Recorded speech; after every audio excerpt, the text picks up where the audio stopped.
रजाइया गे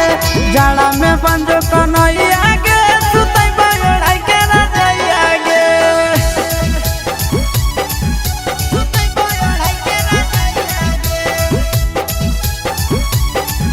सुतई बड़ाई के रजाइया गे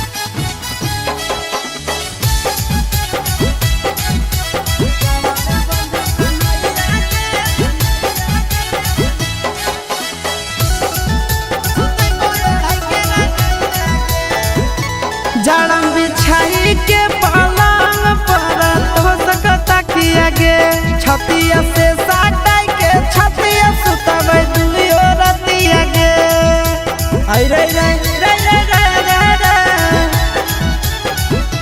जाड़म बिछाई के पलंग पर तो सकता किया गे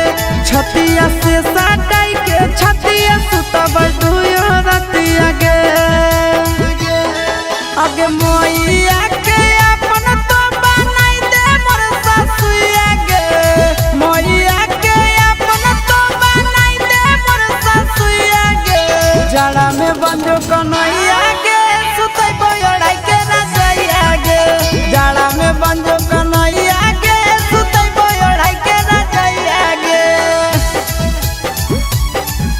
सुतई बड़ाई के रजाइया गे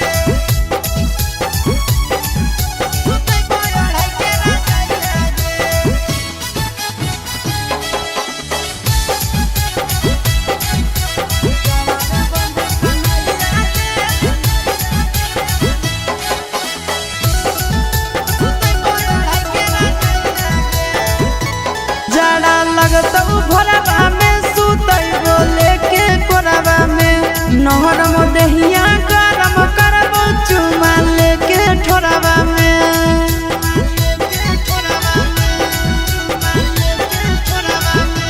जाड़ा लगता भोरवा